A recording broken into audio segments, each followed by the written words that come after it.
If you ask me to point to one mistake that ruins more stock decisions than almost anything else, I would not begin with greed. I would begin with simplification. A man looks at a stock trading at 10 times earnings and calls it cheap. He looks at another trading at 30 times earnings and calls it expensive. Then he feels intelligent because the judgment was fast. That is usually how expensive mistakes begin. The market punishes lazy certainty. I learned very early that a low price and a low multiple are not the same thing. A stock can look cheap and still be overpriced.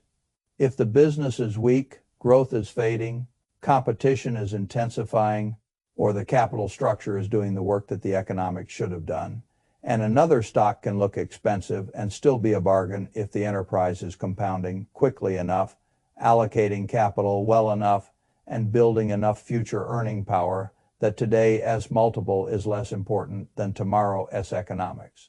That is why I never liked investors who treat valuation like a scoreboard with one number on it. Serious investing requires proportion, not merely price proportion, price relative to earnings, price relative to growth, price relative to the cash a shareholder receives while waiting, price relative to business quality, price relative to time. Most people are not looking for proportion. They are looking for a shortcut that lets them feel decisive. The price-to-earnings ratio gave generations of investors that feeling.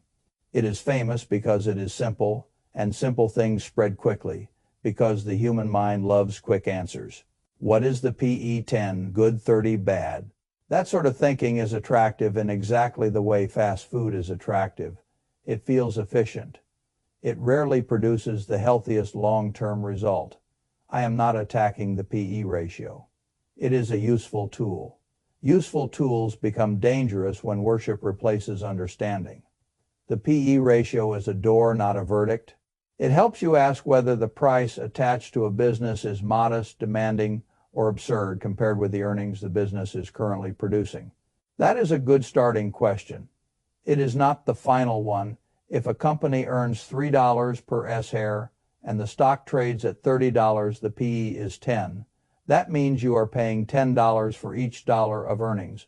That sounds neat. And in a narrow sense it is neat, but neatness can be deceptive.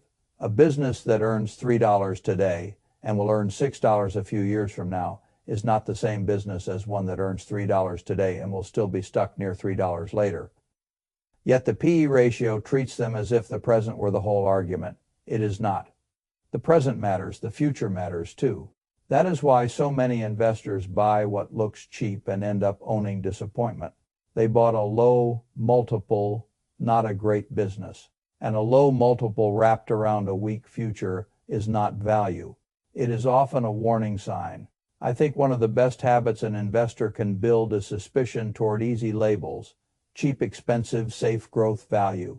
These words can be useful as shorthand, but they are terrible substitutes for thinking. A business does not become attractive because it fits a label. It becomes attractive because the relationship between what you pay and what you get is favorable. That relationship includes earnings, growth, balance sheet strength, competitive position, reinvestment opportunity, capital allocation. And sometimes dividends. Ignore one part and the picture distorts. Ignore several parts and you are no longer valuing a company, you are reciting a category. Years ago I watched many people buy stocks with single-digit PE ratios and tell themselves they were investing like adults. They were not. They were often buying businesses whose low multiples were simply the market's way of saying there is not much future here. Stagnation can make a stock look cheap for years. Bad management can make a stock look cheap. Capital intensity can make a stock look cheap. Industry decline can make a stock look cheap. Balance sheet trouble can make a stock look cheap. A low multiple does not guarantee opportunity. Sometimes it just means the crowd is not entirely foolish. The opposite error is just as common. People see a high multiple and assume danger without asking whether the business deserves that premium. Some companies are expensive because the market is drunk. Others are expensive because the future is arriving faster than the present numbers can fully explain. Those are different situations. A person who cannot tell the difference will spend his life alternating between fear of quality and attraction to statistical bargains that never truly become bargains. That is why I want to talk about three ratios that, used correctly, can clean up a lot of confusion. Not because ratios make investing mechanical, they do not, but because good ratios can force better questions. P gives you the first question. What are you paying for current earnings? PEGY gives you the second. Is that price justified by the rate at which earnings are growing? PEGY gives you the third. What if part of the return is coming back to you as cash while you wait? Those three ideas handled properly can save an investor from an enormous amount of lazy thinking. Let us begin with PE the way I think it should be understood. A stock price by itself is almost meaningless. One stock trades at $20. Another trades at $200. That tells you nothing useful about value. Price alone is costume. You need to know what sits underneath it. The price to earnings ratio solves part of that by comparing the stock price with the earnings per share. If a company is priced at $30 and it earns $3 per share, the PE is 10. You are paying $10 for each dollar of current earnings. That is the arithmetic. Simple, clean, useful, but only partly useful. I think of PE as the snapshot ratio. It tells you how demanding the current price is compared with current earnings power. That matters. I would never dismiss it. If you repeatedly overpay for current earnings, you make the future work much harder on your behalf. And the future does not always cooperate. Still, PE does not tell you enough by itself because businesses live in motion. A business is not a rock sitting on a table. It is a stream of future cash generation. A cheap-looking PE on a business whose profits are shrinking may actually be far more dangerous than a higher PE on a business compounding earnings at an excellent rate. This is where a lot of investors get trapped because they prefer certainty to proportion. A low number feels safer. That feeling can be very expensive. Imagine two companies. One trades at 10 times earnings, the other at 30. The first looks cheap. The second looks demanding, but now imagine the first company can only grow earnings at 5% a year, while the second is growing at 30%. Suddenly the relationship changes. You are no longer comparing 10 to 30. You are comparing what you pay against how the enterprise is actually expanding. This is exactly where many investors stop using reason and start using instinct. Their instinct says 10 must be better than 30 because 10 is smaller. The market does not reward nursery arithmetic. It rewards correctly priced future economics. That is where the PEG ratio becomes so valuable. The PEG ratio takes the PE and divides it by the earnings growth rate in plain English. It asks a much more adult question. How much are you paying for current earnings relative to how quickly those earnings are growing? That is a far better question than PE alone. A stock with a PE of 30 growing earnings at 30% has a PEG of 1. A stock with a PE of 10 growing at only 5% has a PEG of 2. Now ask yourself which appears more expensive relative to the actual engine of the business. Suddenly, the supposedly cheap stock looks less attractive and the supposedly expensive stock looks more reasonable. That is not magic. It is context. Peter Lynch understood that beautifully. And one reason he was so dangerous to the market is that he looked for mismatches between how people talked about valuation and how growth actually changed the picture.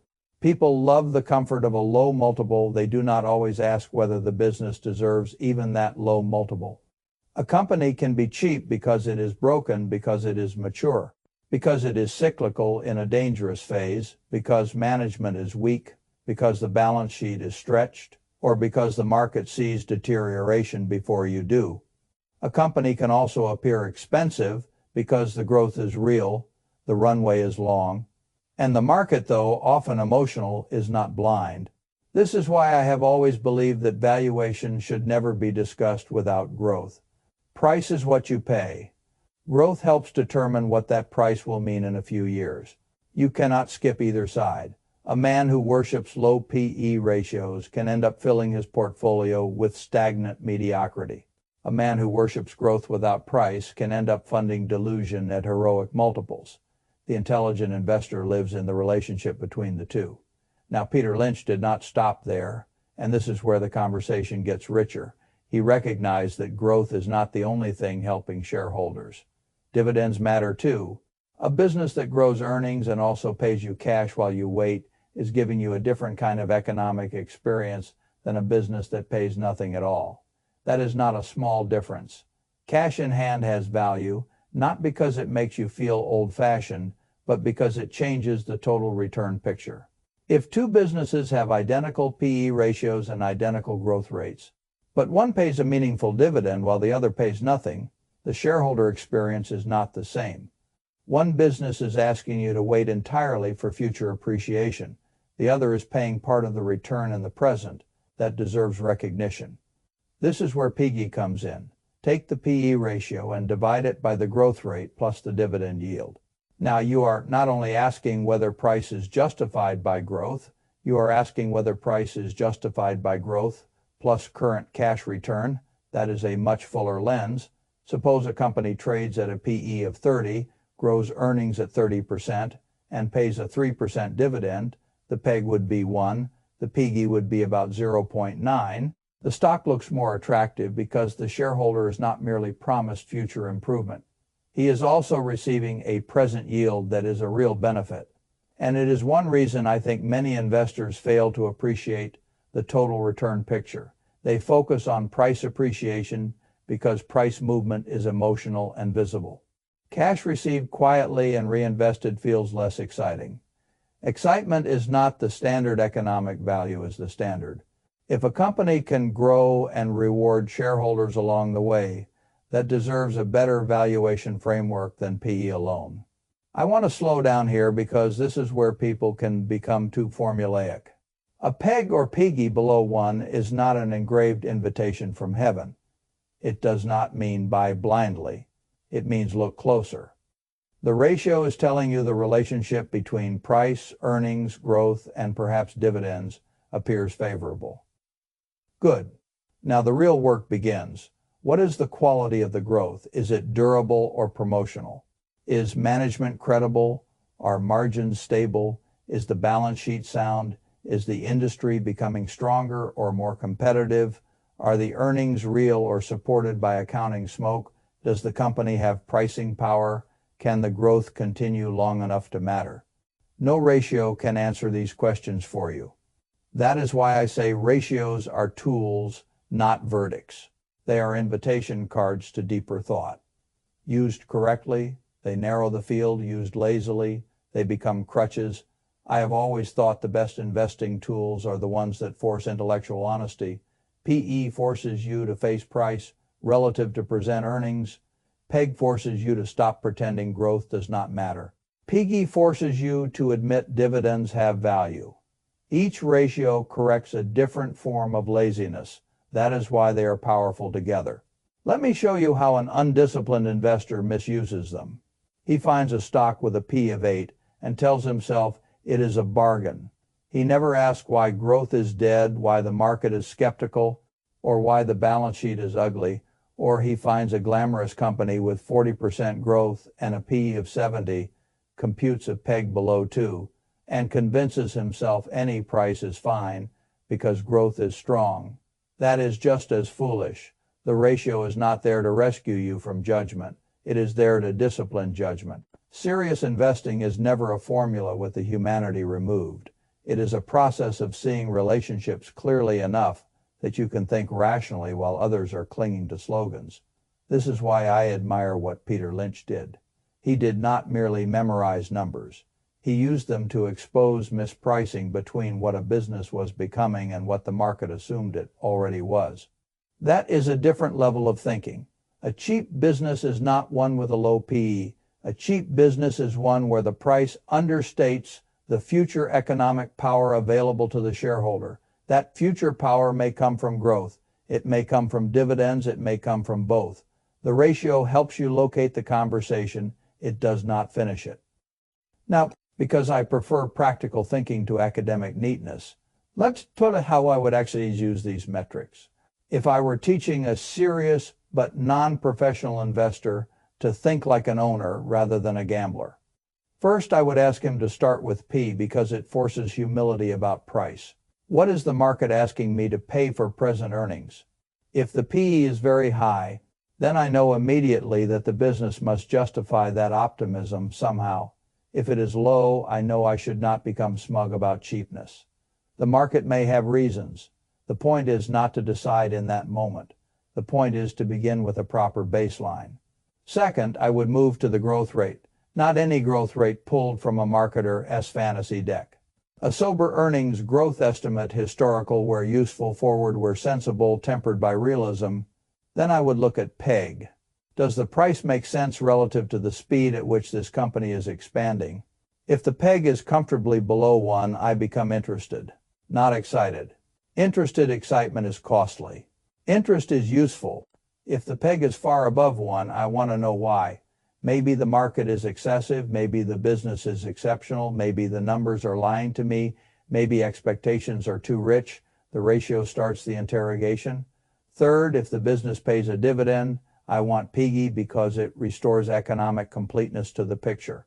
A dollar distributed to the shareholder is real. It may be reinvested, it may be spent, it may be compared with the yield available elsewhere. It affects the total return experience. Ignoring it would be lazy. This is why two companies with similar PE and growth profiles can still be different investments. The one sharing cash with owners deserves a different lens. Now, here is where I think many people get seduced into stupidity. They want a single ratio to save them from work. They want the formula to say yes or no so they can skip business understanding. That is impossible. You cannot outsource judgment entirely to arithmetic. Ratios help you see price relative to economic facts. They do not tell you whether the economic facts are durable, honest, or strategically meaningful. A business can show fine numbers right before competition destroys them. A business can show attractive growth right before management squanders the opportunity. A business can show a nice dividend and still be weak if the payout is unsupported. A ratio may show possible undervaluation while the business model is quietly eroding. This is why I insist that you must understand what the company actually does. How does it make money? Why do customers stay? What keeps competitors from copying it? What does capital allocation look like? What could ruin the story? How cyclical is the business? What kind of future does the industry likely have? These questions cannot be skipped. Ratios without business understanding are like reading a map without knowing what country you are in. I also want to make something very clear because beginners often go wrong here. Do not confuse a growth rate with destiny. The market loves extrapolation because extrapolation makes spreadsheets look clean. Real life is not clean. Growth slows. Competition intensifies. Margins change.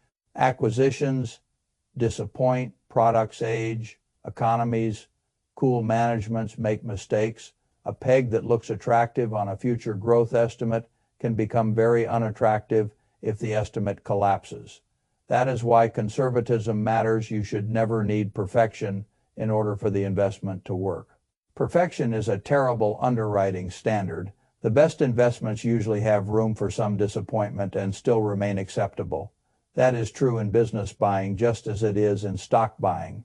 Now, because the reference you gave centered on Peter Lynch, let me say something about what made his thinking so powerful. He respected numbers, but he never treated them as detached from the living reality of the business.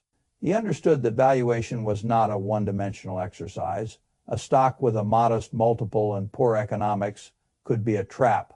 A stock with a higher multiple and excellent economics could still be cheap relative to its runway. He used PEG because it made investors pay attention to the missing variable in most casual conversations.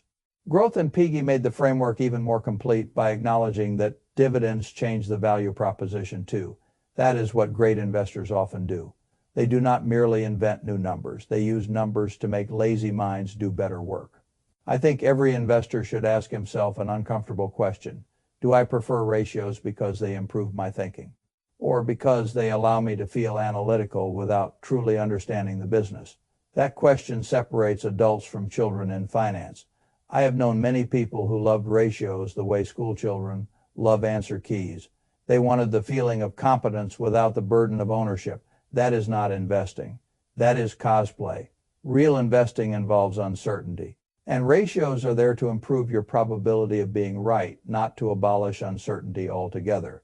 You still have to live with ambiguity. You still have to respect business risk. You still have to acknowledge that the future will rarely unfold exactly as your sheet suggests. That does not weaken the usefulness of PE, PEG, and PEGY. It simply places them where they belong inside a broader discipline of rational ownership. I often tell people that numbers in investing are like vital signs in medicine. A heart rate matters, blood pressure matters, oxygen matters. But a doctor who reads numbers without understanding the patient is not much of a doctor. The same is true of an investor, PE, PEG. And PEGY tell you something important about the valuation health of the stock. They do not tell you everything about the company, and everything can still matter. Now, let me bring this down to practical steps again, because usefulness matters more than elegance. If I were screening for opportunities, I would first eliminate businesses I do not understand at all. No ratio can save you from ignorance of the basic engine. Then I would look at PE as the current asking price for earnings. Then I would look at realistic growth and compute P. Then, if dividends are meaningful, I would compute PEGY. After that, I would study the business itself, the balance sheet, the return on capital, the competitive position, the moat, if any, management behavior. The use of retained earnings, the resilience of demand, the risks that could cause growth to disappoint. Only after all that would I consider whether the stock was attractive enough to deserve capital. This sequence matters. Most people do it backward. They fall in love with a ticker. Then they use ratios to justify the attraction. That is not analysis. That is rationalization. I have no interest in rationalization. The market is expensive enough without my own emotions, increasing the bill. One more thing needs to be said about dividends because too many people either overrate them or underrate them. A dividend is not a free lunch. It comes from the business. It is capital returned rather than retained. That return can be marvelous. If the company has fewer return uses for the cash or wants to reward shareholders directly, it can be less attractive if the business has extraordinary reinvestment opportunities and would create more value by keeping the money inside. That is why PEGY must be used intelligently. A dividend matters, but not as a magic charm. It matters in relation to the kind of business you are buying. A mature, high-quality consumer company paying a healthy dividend may deserve a very different valuation lens than a young compounding business, retaining everything for expansion. This is one reason no ratio should be treated like scripture. The company comes first. The ratio helps express the relationship between price and economics. It does not tell you what kind of economic animal you are looking at. I think the temptation to over-mechanize investing comes from discomfort with judgment. Judgment requires humility. Ratios feel firmer. But the truth is that the best investors are neither poets nor robots. They are disciplined interpreters. They know when a ratio is illuminating and when it is merely tempting them to oversimplify. That is what I would want any serious investor to become. Not someone with a calculator alone, but someone with a calculator attached to a sensible brain. So if you ask me to summarize what PEG and PEGY really taught me, I would say this. PE taught me that price must always be respected. PEG taught me that growth can change what price means. PEGY taught me that shareholder cash return changes the picture too, and business analysis taught me that none of those ratios can think in my place. That is the whole framework. Price, growth, dividends, business quality, all held together by judgment. That is much more valuable than any one metric. The world loves simple formulas because formulas feel transferable. True investing resists being fully transferred. You can borrow tools. You still need your own discipline. You can learn from Peter Lynch. You still have to do your own thinking.